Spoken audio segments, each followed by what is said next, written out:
I would like to accelerate my attraction instead of a week, a day, instead of a day, an hour, and an hour, a minute. Now think about what you're saying, because in light of everything that we've been talking about here today, you have a point of attraction that is bringing things to you that match your vibration. So our very loving and careful question to you is, are you sure enough about your point of attraction that you want instant manifestation to it? Or would you like to gently and gradually work the bugs out of it by one at a time identifying the manifestational indicators and tweaking them if they need tweaking? Oh, you only meant you want to increase the acceleration of the things you want, not the things you don't want. But law of attraction can't distinguish between them. Law of attraction just brings to you what's in your vibrational mix, you see. When you say to us, well, I want to increase the speed with which things come to me, I want things to come faster and faster, then we say, then you want to be speaking more and more about what it is you are wanting and why you are wanting it, so that you make sure that you're where you want to be when this law of attraction responds to you. In fact, we're going to let you talk in just a moment. We're having such fun laying this basis here. In fact, do you know that what you ask for is already happening, in the sense that whatever it is that you are being vibrationally is manifesting around you constantly? You are getting instant manifestations. In other words, how I be is my indicator of how I'm vibrating. How I be is my indicator of how I'm vibrating, right down to who's moving with you in traffic, who you are rendezvousing with when you check into a hotel, what the attitude is of the waiter that comes to your table. In other words, every single manifestation you have is a juncture where the environment around you is merging with you because of the vibrational potency of your vibrational relationship. It's all happening now. In fact, it couldn't happen any faster, really. Law of attraction could not respond to you faster than it is. Let's start there. Law of attraction cannot respond to you faster than it is. And the things that are manifesting around you are a perfect match to how you're vibrating. Want some changes? Vibrate differently. Oh, isn't this good to know?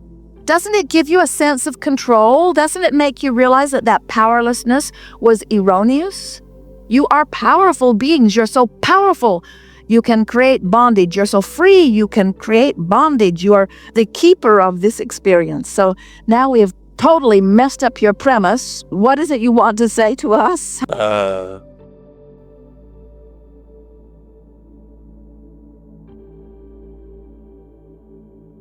We've let you... Let me give you an example. Maybe this my decisions come so much faster now than they did 6 months ago. Yeah. And now what I want to do is to be able to get, for example, when I'm having conversations with people, to get on the same frequency faster. Why?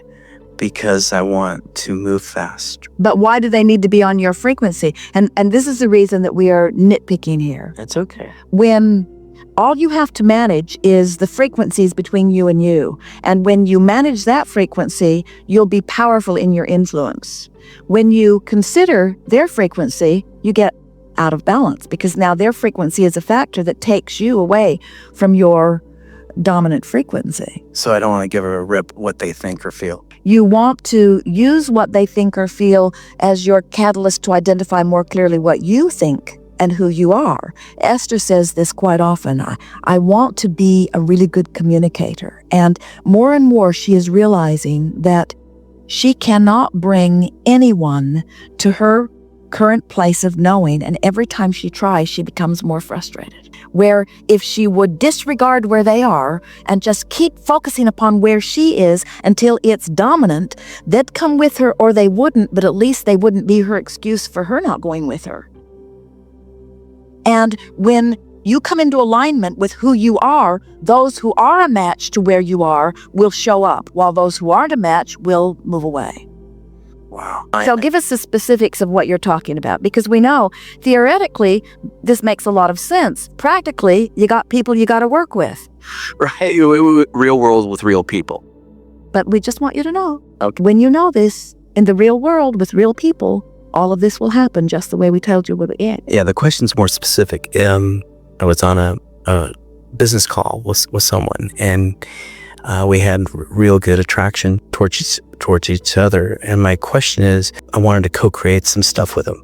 And I found that when I was listening to him, that his answer was going to be no. But then out of the blue, he says, have you ever thought about this and that? So my question is, can the law of attraction aberrate its equation and carry him to where you want to go? Yes. Okay. It happens all the time. In other words, you thought you were co-creating on one level, wherein really you were co-creating on another. Sometimes you'll say, well, I need to meet with this person because I want to accomplish such and such. And when you meet with that person, they say no to what you went for, but they give you something else that you didn't even know you were looking for. Exactly. This is also what I do. It came out of the oblivious, in other words. Yes. And you can't anticipate it. So let me... Well, you can. You can anticipate it. You can't figure out every thought. You can't manage all the thoughts, and you can't anticipate all the thoughts or all the thought rendezvous. In other words, that was a very good way that you described that. Your thoughts are expanding exponentially, and keeping track of all of the thoughts and all of the thinkers and the way they intertwine with one another is not your job. It's the job of law of attraction. When you start looking for the feeling, you find the essence of the vibration of the thought. So, for example, let's say that you are talking with a person. What in general were you wanting from your interaction with that person? Specifically to create a training company. In other words, you were wanting to work with this person to create the company, or you... Correct. And so as you are interacting with this person, and that is the goal or the desire that you have, what do you think the vibrational essence is that's there also? In other words, beyond the specifics of this person and this training company and this person working specifically with you, what's the vibrational essence that you were looking for?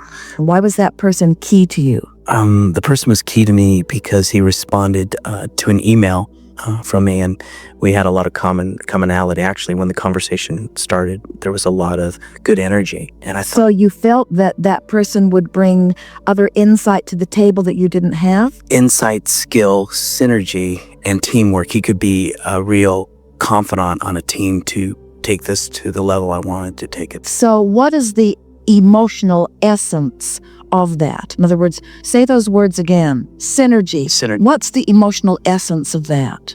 Cooperation. Synergy. Teamwork. Synergy. What's the emotional essence of that? What is it that you're reaching for? Greater power. I want to dialogue with someone who stimulates in me greater alignment. That's the emotional essence of synergy and teamwork.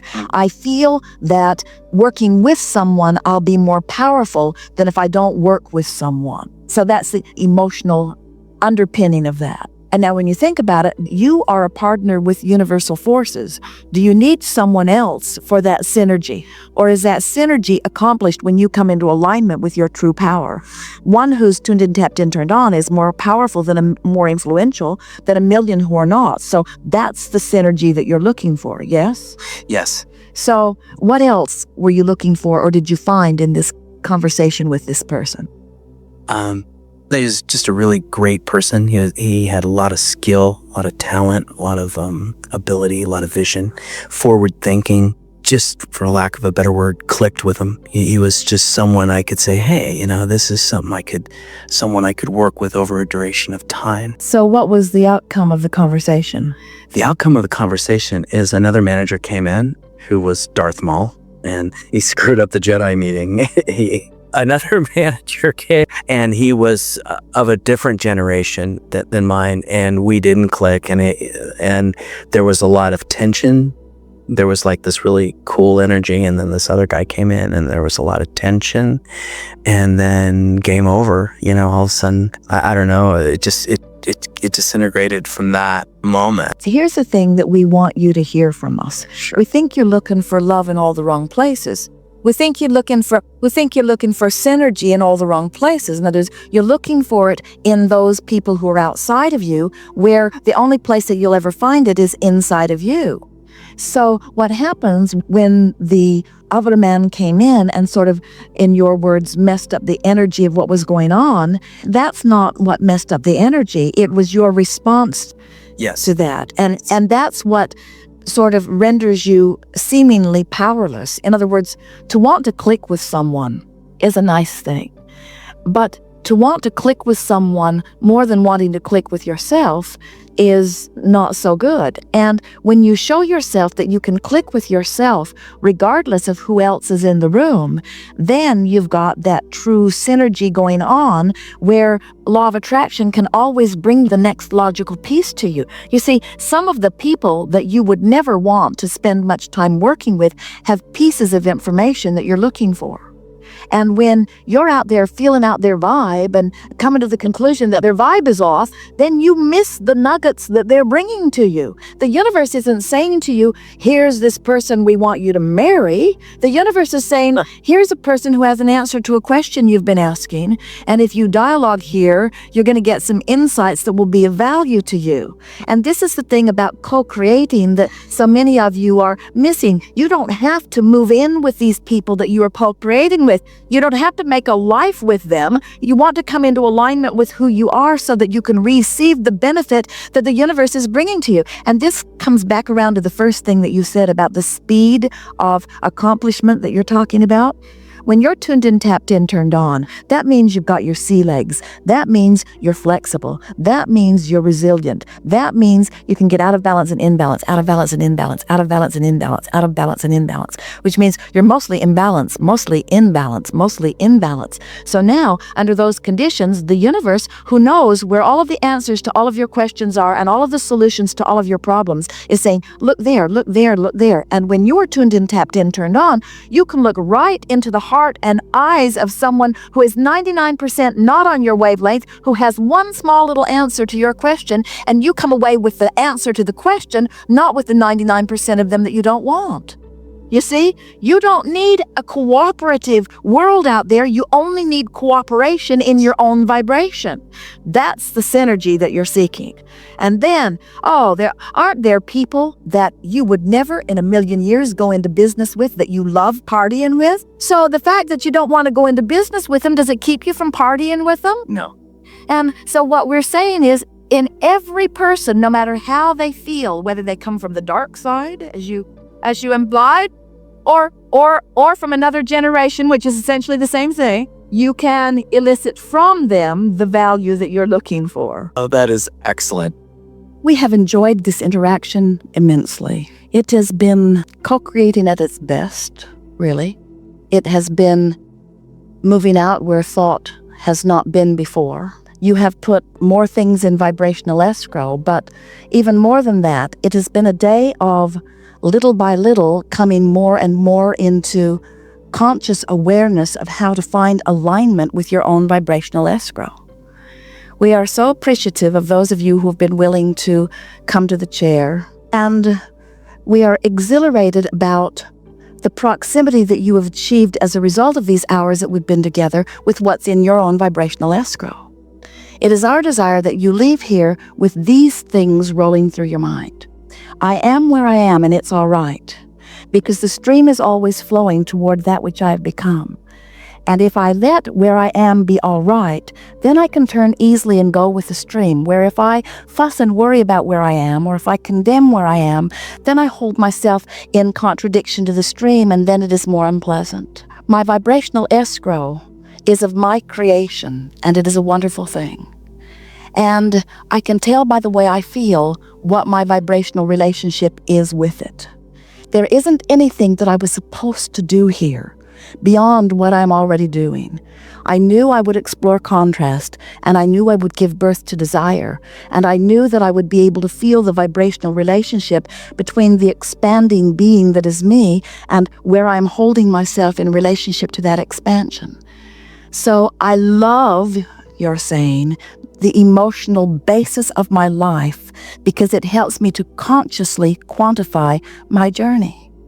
We so want you to know that when you have your croaking experience, that you will joyously close that gap. And there is not one of you who will not look back for a moment and acknowledge that everything that you lived was responsible for where you are. But from that non-physical perspective, there will not be that looking back that you are tempted to do from your human perspective, because even that looking back is contrary to the becoming that has happened as a result of that which you have lived.